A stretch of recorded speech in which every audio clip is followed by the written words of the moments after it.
Assalamualaikum warahmatullahi wabarakatuh. Para muhibin yang dirahmati Allah.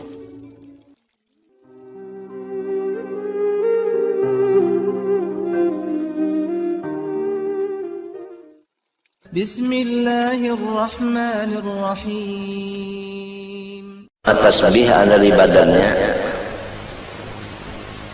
Malaikat Allah Ta'ala yang di langit semuanya memintakan kepada Allah supaya dosa-dosa orang itu dihapuskan. Jadi kira-kira anak-anakku semua jangan ada nang kada bisi tasbih.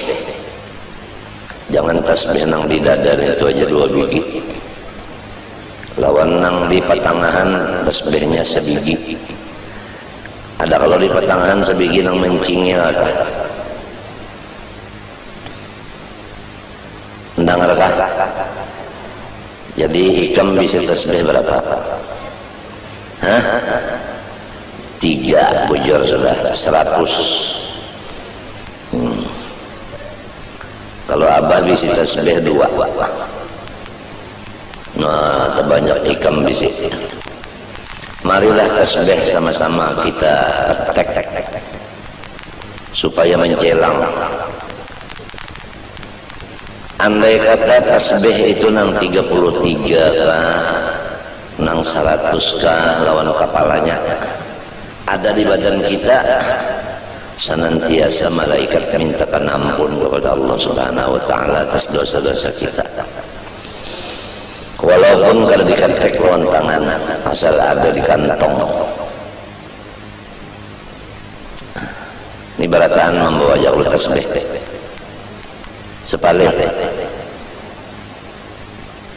lain nang 3 tadi lain.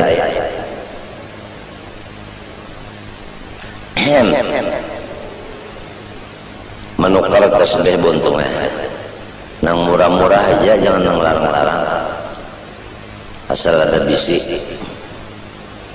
Apalagi kalau bisa mengambil ijazah tasbih lawan guru itu mengambil ijazah lawan gurunya sampai kepada Sayyidina Muhammad SAW, yang diantara fadilatnya ijazah tasbih itu masuk surga bighairi hisab.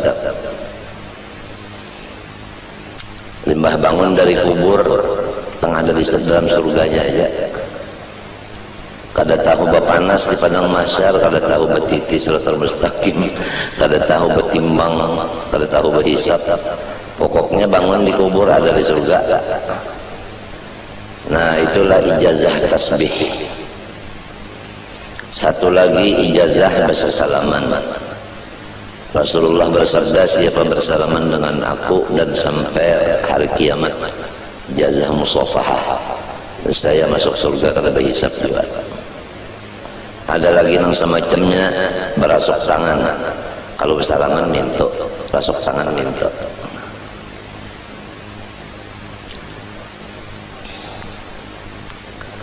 Ada lagi itu libasul khilqah. Guru itu memasangkan pakaian yang presiden diandak di kepala kah, diandak di bahu kah.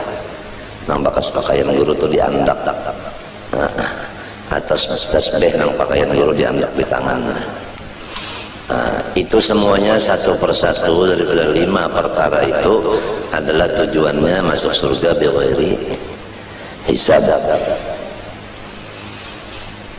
Dan itu ada silsilahnya dari guru ke guru sampai kepada Rasulullah SAW.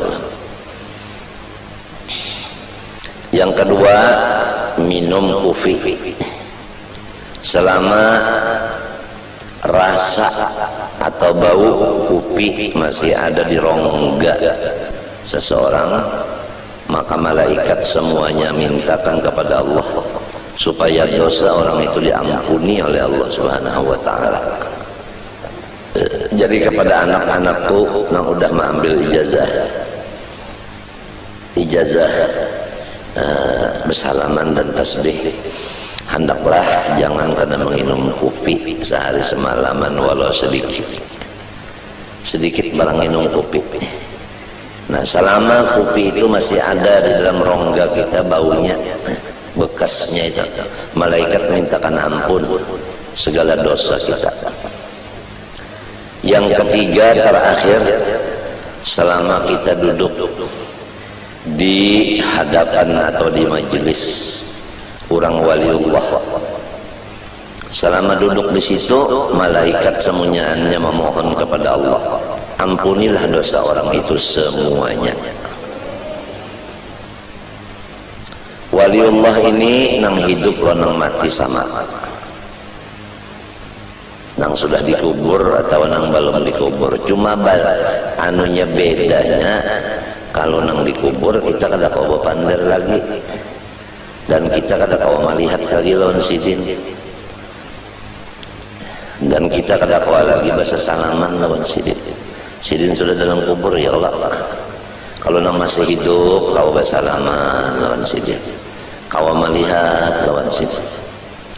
Apabila sidin melihat kita atau kita melihat sidin, ada disebutkan dalam riwayat kita, inna lillahi rijalan man nadha ilaihim nadratan sa'ida sa'adatan la yashqa ba'da abada.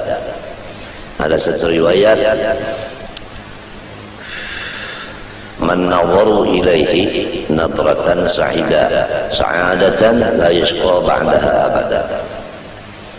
Bahwasanya wali-wali Allah Ta'ala itu apabila melihat akan seseorang dengan mata beliau, orang yang dilihat beliau itu untung selama-lamanya.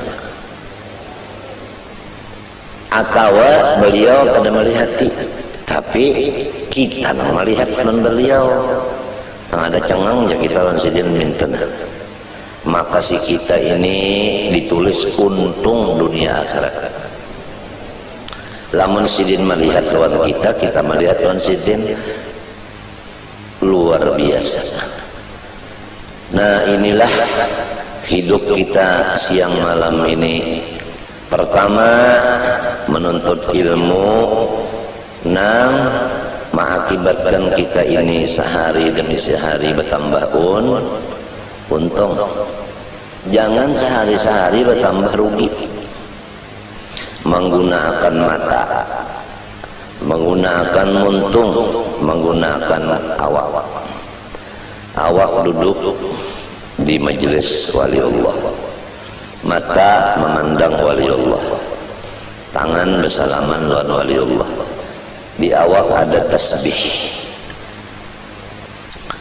Sudah rancak kita mendengar apabila orang duduk di majelis waliullah, sama ada nang hidup maupun nang mati, duduknya itu sekadar memecah intalu sabigi, intalu mantah. Intalu mantah itu ambil sebiji, dikat-katek lawan tangan pecah.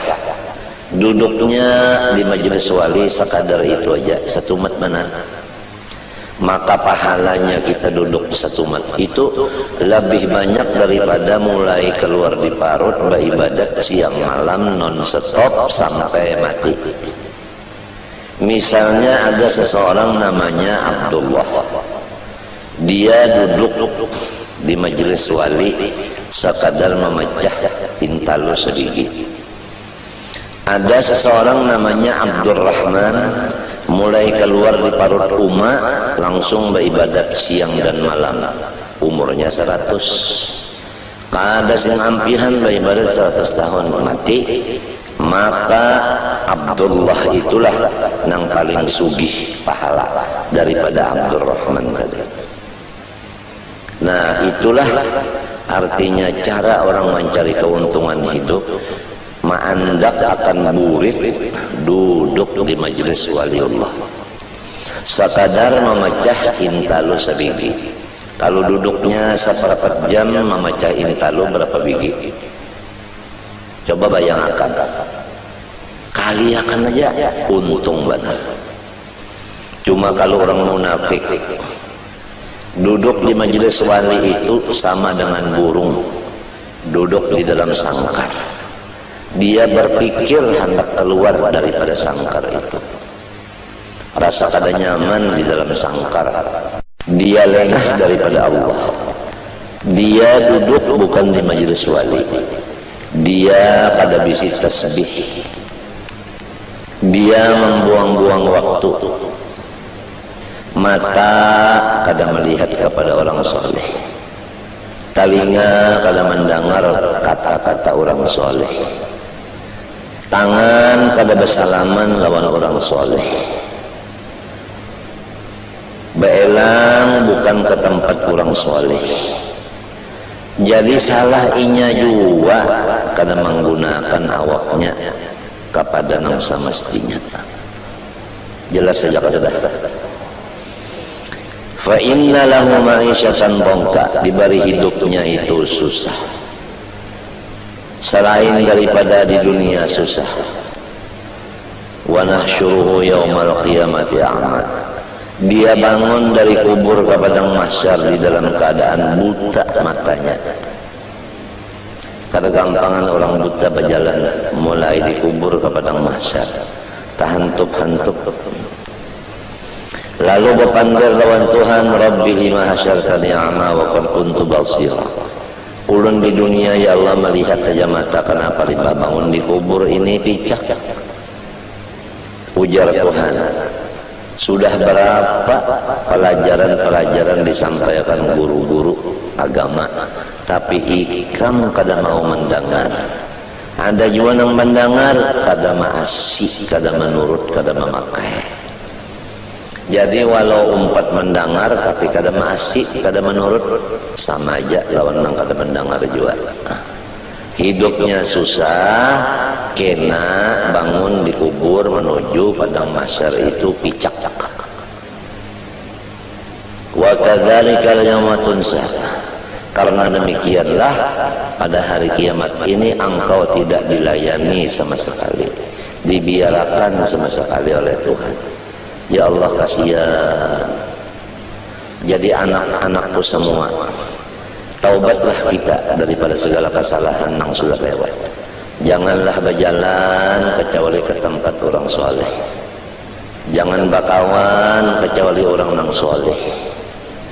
Jangan melihat kecuali kepada orang soleh. Jangan ziarah kecuali ke rumah orang soleh. Dan jangan kada bisi tasbih. Dan sehari semalaman jangan kada minum kopi walau sedikit. Di samping itu apa-apa amalan yang diberi sudah oleh Abah dipakai. Di antaranya tarekat samaniyah diamalkan saban subuh lawan saban maghrib atau mbah asar. La ilaha illallah 166 kali. Allah 66 kali. Hu 77 kali. Aba ulangi, la ilaha illallah 166 kali. Allah 66 kali. Hu 77 kali. Kemudian membaca wasiat sidin 4 kali berturut-turut.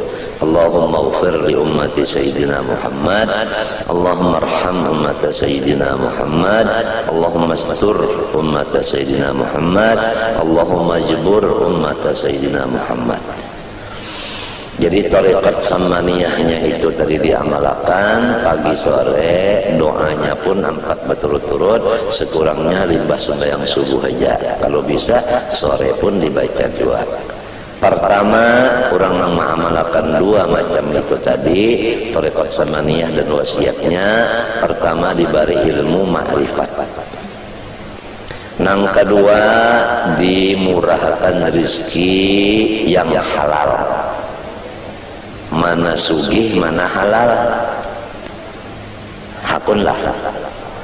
Sugih, halal pulang. Nomor 3,